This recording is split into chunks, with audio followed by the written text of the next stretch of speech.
I'm your host, Pauly the Wise Guy, and this is the Trap Card. Today we're going to be discussing, actually not discussing, we're going to have a full review on Daredevil. I'm just going to start out by saying this series was epic as fuck. Like, I love everything about it.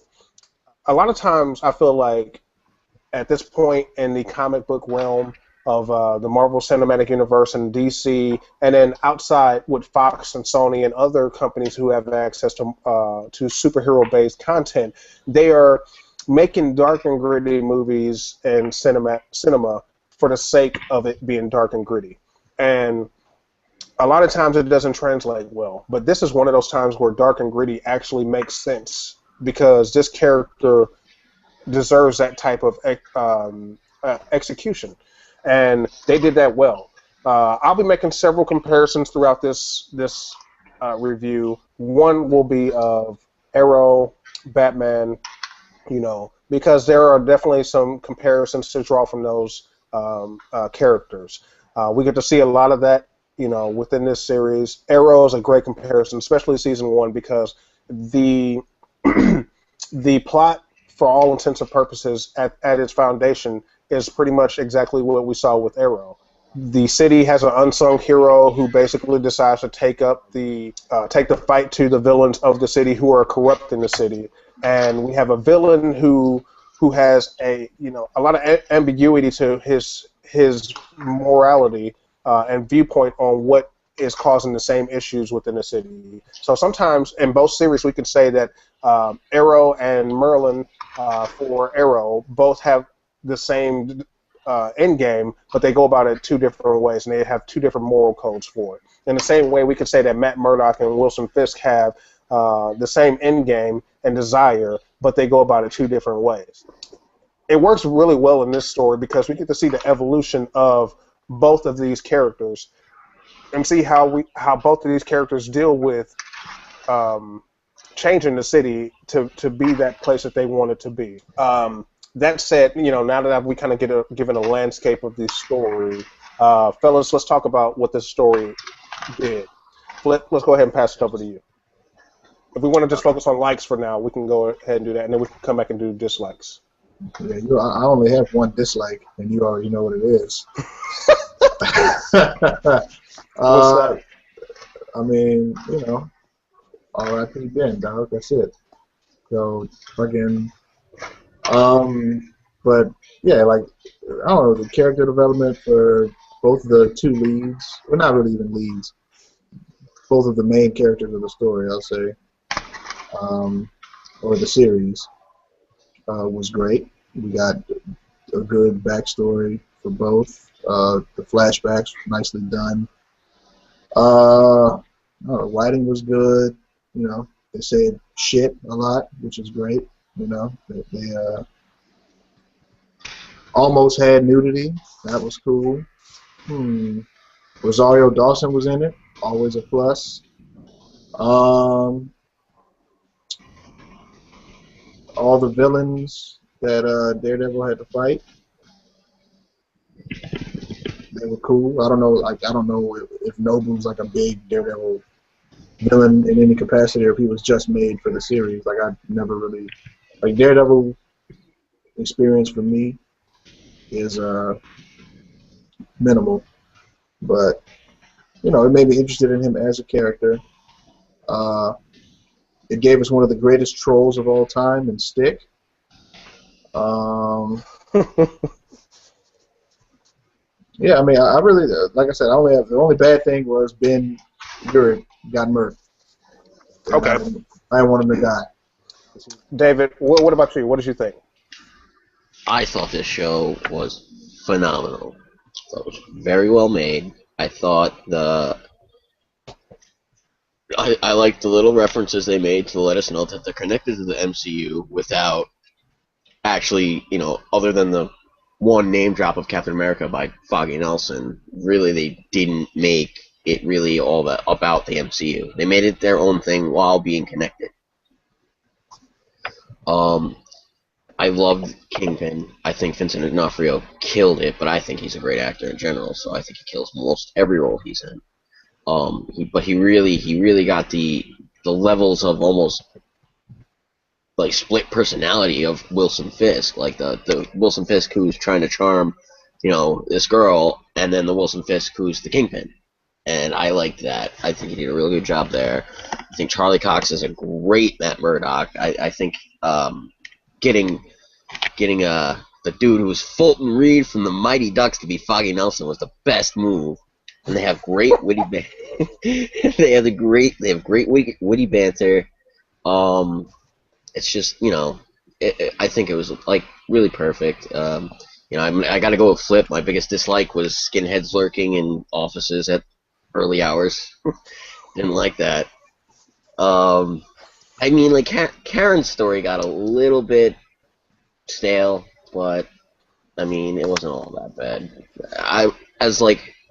Out of 10, I would probably give this show a 9 to a 9.5. Like, this was almost perfect. This was beautiful. And I just can't wait to see what they're going to do with the rest of it. With Luke Cage and Iron Fist and Jessica Jones. Mm-hmm. In regards to Karen, I'll definitely have to agree with you and say that her storyline, her subplot was probably the least interesting of them all. Like, I was definitely more interested in Ben's subplot than I was interested in Karen's subplot. And then there was some ambiguity there, too, because at one point you felt like, man, she has a thing for Matt, but then like she goes on what is considered a date with Foggy, and then they kind of drop that and it goes a little bit stale or dry, or it just is so ambiguous. It's so ambiguous that you don't know what the direction is they want to take with this. Because I felt like at one point I don't know if they know what they want to do with this. And then you kind of feel like the showrunners or the writers want to leave the potential for Matt to get with Karen, because they removed the Rosario character from his world romantically. So to me, it sounds like they were making, or it seems like they were making room for her and him to eventually do something, which they might hold off for season 2 because Foggy does have a thing for Karen, and regardless if they pursued it further or not, at the very least, what we see is that if Matt pursues her, this will be like yet another time where Foggy will feel like, God, you got the girl and I didn't, so to speak. And that could be more, and this one could be more of an FU to him. Oh, a new challenger has joined. The savage gold fisherman himself. Right. Star.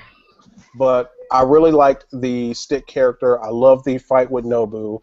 I love the seed that they planted with, what's her name now? Gal? Oh, God. Her name is escaping me right now. I think it is Gal. Gal, right. So, and she said that she was going someplace, and when asked about it, she said, was she going to her homeland? She said, no, much further than China. So, oh, yeah. That, and I really felt the ties there. Oh, shit.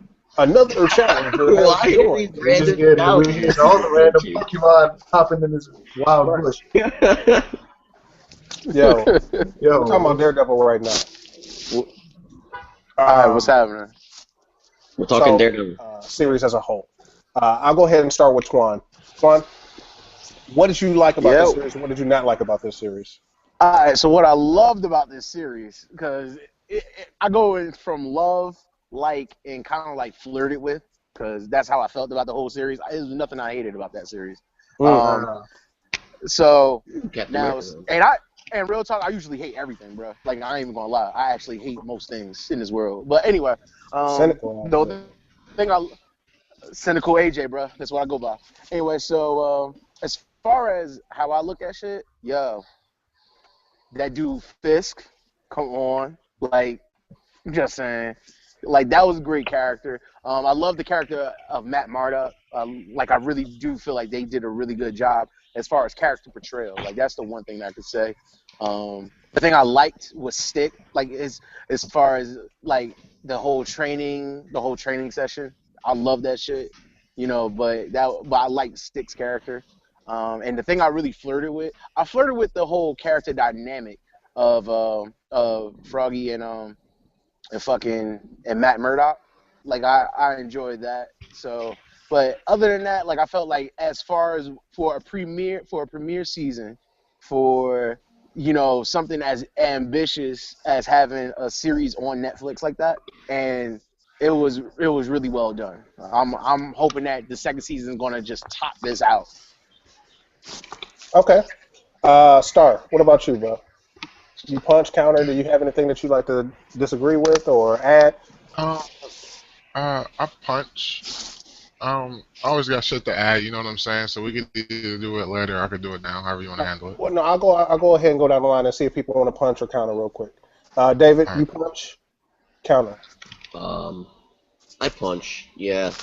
All right. Basically, reiterate what I said earlier. Flip, punch, counter. I counter because there's something I didn't fucking like.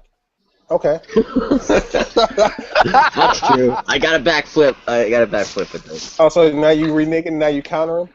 All right, Yeah, so Durfee and Flip on the counter. I was really upset with this. Okay, so wait, you know what? I'm gonna let you say what your counter is because Thomas might change his position after he hears what you got to say. Go ahead, Flip. Okay, so the series was beautifully done. However, I'm a black guy. I like black people being in my shit. Okay? Wow. The best black person they had on that motherfucker was the reporter, Ben Urich.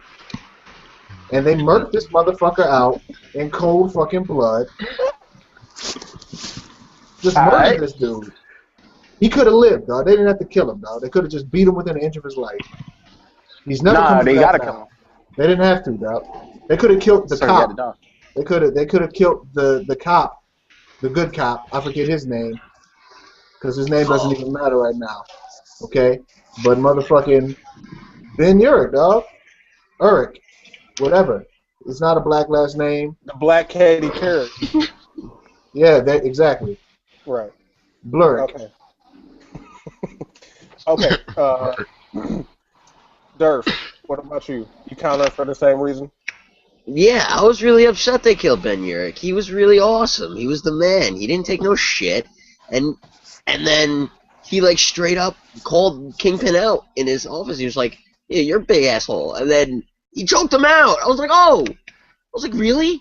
I was like, "Yeah, Ben, you can't knock him. You can't hit him over the head with a laptop. Yeah, I was like, "You can't just smack him in the face, be like, you show him a little escape, jump out the window, something, dog." Damn.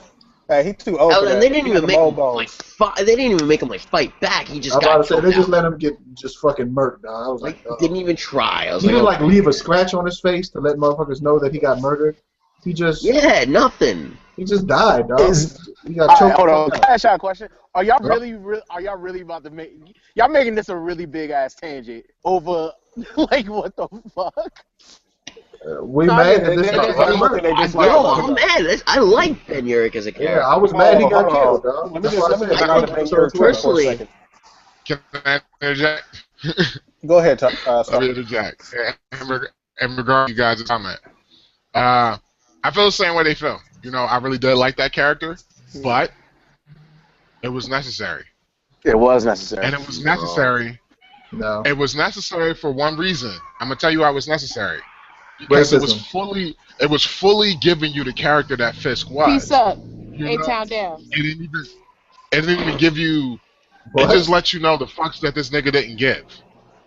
You know what I mean? No, he could have. Yeah, I'd rather Karen Page died. Personally, I think with Ben Urich as a character. Let me finish. Okay, all right. Wait, let me finish. Like, the dude only wrote in newspapers. Like, that's what the fuck he did. He wrote newspaper articles. The nigga pissed off because he went to see his mom. And so he killed him. To let you know, like, this gives you an insight into how ruthless fucking King is. Or, well, I guess he's not King. But, you know, it gives you insight into how ruthless this individual is. You know, it's not like he killed a criminal. It's not like he killed somebody that attacked him. None of that. He just went in here and strangled to death a nigga that wrote in the newspaper. It really gave you insight into the character. That shit was the greatest I thought that moment was awesome, though, because, like, if it would have been Karen that he killed, it would have been like it wouldn't have been as impactful. It would have been impactful because she was a character that was very important to Foggy and Matt. But I mean, it wouldn't have been impactful to the development of Fisk because killing Ben was definitely about developing Fisk more so than it was about developing Matt. And the one thing I really loved about the story in general is that it focused equally on developing Matt as it did as developing this villain. And that was great. And that's why this villain is so strong because they gave them ample time to each character.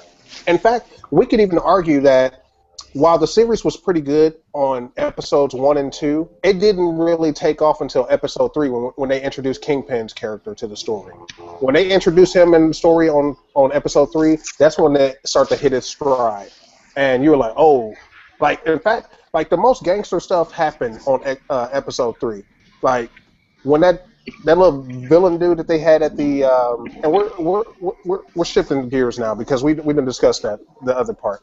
But when they introduced the villain guy from the bowling alley, and at the end of that episode where he sat there and was like, you know, Matt, you're a little bitch, and like threw his head on into that spike thing and killed himself. Like, man, that was a moment for me. Like I was just like, yep, ain't nothing Arrow has done ever that was that dope. I'm sorry. Nothing. I've never seen anything that graphic. I mean, well, obviously, Arrow can't be that graphic. Well, can't, yeah. But that was the moment that I felt like this kind of separated itself from Arrow, is what I'm saying. Because, like, they just wouldn't do anything on that level.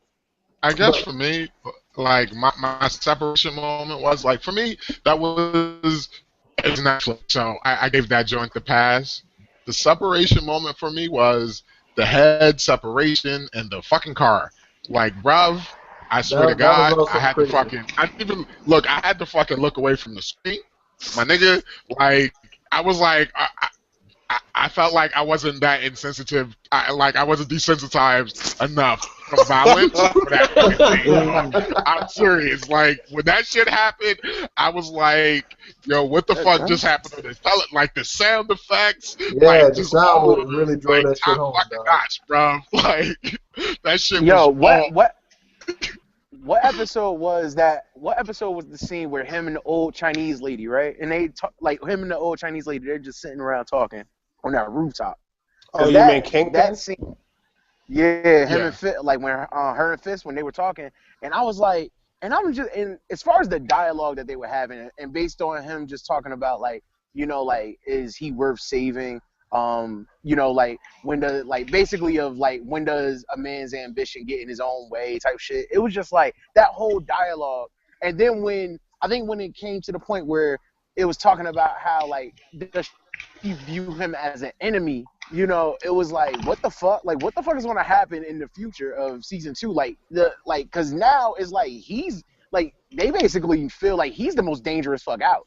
And I was happy as hell to see that they really find this dude this dangerous. Wait a minute. Well, can we just really just discuss the fact that she sunned him verbally twice throughout this series? She did son him. She sunned him twice. And like every time they had a conversation one-on-one, it ended with her sonning him and then walking away. She was just like, you need to get your house in order. And then she left and he tossed the table over and he was just like, ah. Go get my girlfriend. That was good enough. He didn't have to kill Ben, though. He could have just been flipping tables. This man or he could have just smashed the motherfucker's head in the fucking car door. Bruh, like that's all he we needed, killed. dog. Bruh, how about this? Come on, man. What's scarier, right? What's scarier? Him ordering for Matt Murdock to get murdered, or for him to go into somebody's office and just strangle a motherfucker? Come on, bruh. Like it's not scarier. They're both terrifying. Head in the car door. I'm about to say, smashing the nigga head in the car door is worse. Like this nigga was awake for like 8 times throughout the series. He was awake for like 4 or 5 of them fucking smashes to the face, and then you know his skull got caved in, and then this fucking spine got fucking severed by the fucking door, and this nigga slumped down. It sounded like a fucking cantaloupe. Just getting fucking smashed in the motherfucking door, dog, repeatedly. Dog, 2 hands on that bitch, full fucking force, fucking mad as Bro, fuck like- every time, dog. I was like, son, you're gonna have to drink some water after this, because you fucking going hard. Well, that was brutal. I get, The I fact get the that ball. What's the ball? What's the ball? His Who? assistant. What's the ball name? I I can't don't, think I of don't the remember ball his name. name right now. Wesley. dog. Wesley. Wesley, okay. Wesley. When Wesley got Wesley, sniped, I gotta give Wesley some fucking props. Wesley just sat in the fucking back seat, fucking Yeah. backpack. Yeah. Just like shit wasn't even happening. My nigga just sat there like shit. The nigga decapitated somebody, and Wesley was just sitting there Wesley was chewing like, gum. fuck it, it ain't my first time. seeing Hey, him do this let's shit. give Wesley some props in general as an actor. Man, I'm upset he died. awesome. Like, Yeah, too, because that was a corny ass fucking murk too. I mean, but as you saw that death coming. You Yeah, knew it was gonna happen. yeah. That's necessary. That was necessary, not Ben Urich. no, Ben's Yeah. death was necessary too. It was a Oh, plot okay. device. It was he a already necessary had plot Kingpin already had a device. character-defining moment Listen, at that point. I got a really good. No, Ben he didn't cannot have the die. one. This was the like before that. We kept seeing Kingpin do moves that could be considered like when he killed the guy in the car. It was out of What you about to say? Out of what? when he killed the guy in the car by smashing his head and decapitating him. Like it was definitely a crime of passion at that moment. But he had definitely made him Crime of passion. crime of passion because he did it because the reason he killed the dude is because he made him look poor in front of the chick's eyes. But when he killed Ben, like that definitely was a cemented moment there because when he killed him, he sat there and talked to him and he said to him, I understand what you did and I even agree with your reasoning, but you talked about my mother. Like, he basically drew a line in the sand. He said, like I even agree with you on a moral level. What you did was right. What you did was right. Like what the other guy did, he didn't have any forgiveness for that. He couldn't even agree with him. Like he was like, look, you didn't have to do this. He agreed with Ben. He was like, no, if I was in your shoes, I would have did the same thing. But still, Merc time, and he took him to Merc Town, and he murdered him out. Nah, dog. He could have no. With Ben Urich around, if you kept him around, you can make a show with Ben Urich, a frontline show, and you can make a show showing what these people, just regular people, are seeing when this crap goes down in New York City and what they think about it. And he could have interviews with certain heroes and like he could bring in some They definitely had some B or C hero that he interviews and shit. Yeah. You know, things like that. You can make something so cool like that. But now you can't because you killed this motherfucker. You killed him. You strangled the fuck out of his motherfucking ass. Son. But now they got the Daily Bugle. But So the main villain, bruh, that shit was great. Whatever, nigga. Anyway, so, alright, so, but the other thing that was dope as hell, that hallway scene, that hallway fight scene, that shit was dope. That was awesome. That was Yeah, shit was awesome. I think it was better that than the hallway fight scene. I think it was better than the hallway fight scene that Arrow had, actually. all right, so let's talk about the best 1v1 fights in this, or best fights throughout this. Like, do we rank the hallway fight scene as being the best fight scene? The stick fight, I say. Stick fight was. I say the stick fight is definitely. To me, it goes stick fight, maybe hallway fight, then Nobu fight. But I could even see an argument for Nobu fight being over the hallway fight. That's what I was about to say. I'm like, stick. I don't know. Stick fight is number one to me. Because this is an old ass motherfucker. Yeah, that stick fight blind is number motherfuckers, one. Dog. Two blind motherfuckers going at it. Stick is number one, in my opinion. Like, David, what do you think? Yeah, stick is number one. Yeah, for sure. Well, I definitely think the stick is number one, but I thought the Nobu fight was awesome because he looked like you could have to L. yeah, because it was also like a 1v1 fight. Like it wasn't like with the hallway fight, it was cool, but like he was fighting cool because it was a stylistic shot. Right. You I know, like otherwise the it would have just been like any other hallway fight scene.